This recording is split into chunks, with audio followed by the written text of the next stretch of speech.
As heavy fighting continues in western Mosul, Iraqi commanders say that they are pushing closer to the Al-Nuri Mosque, where Islamic State's leader proclaimed a caliphate 3 years ago. Hundreds of thousands of people have already fled the city, while hundreds of thousands more remain trapped.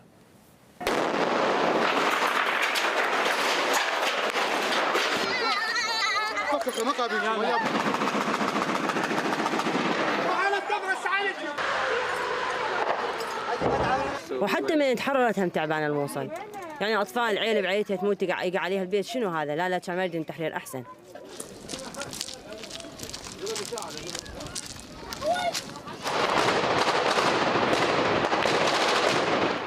At a hearing on Capitol Hill, questions were asked about allegations the U.S. coalition killed hundreds of civilians in air raids on the Iraqi city of Mosul. The head of the U.S. Central Command was among those testifying. First off, there have been a number of press reports about civilian casualties in Mosul. These are absolutely tragic and heartbreaking situations. The enemy does use human shields, has little regard for human life, and does attempt to use civilian casualty allegations as a tool to hinder our operations. The implication is now we are carelessly dropping bombs and killing civilians. We have not relaxed the rules of engagement.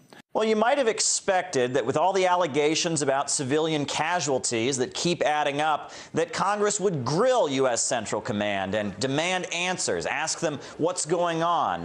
That's not really the tone that we heard today in Congress. In fact, congressmen were justifying U.S. actions in Mosul. It turned into what you might be able to call a kind of friendly examination, where congressmen were almost hinting to Votel what his answers should be before he gave them. Let's take a listen to what went on at the hearing. With regard to collateral damage, no one cares more about civilian casualties than the United States military. For my colleagues, I want to make sure you understand what the laws of armed conflict are.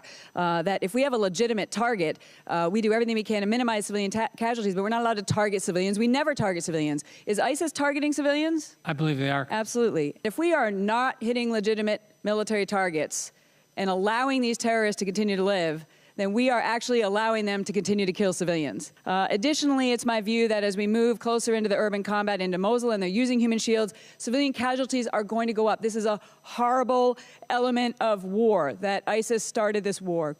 So do you agree that some of the high level of, I think, ridiculous standard that we had previously has now created this behavior by ISIS that they now realize if they take human shields, they're going to avoid being struck, and that actually this is adding to the problem? Congresswoman, I do believe they understand our sensitivity to civilian casualties, and they're exploiting that. And I do agree that as we move into these urban environments, it is going to become more and more difficult to apply extraordinarily high standards for the things that we're doing, although we will try. It seems that no matter how extreme the allegations get, Washington officials, whether they be the Pentagon brass or members of Congress, are going to try and justify U.S. actions.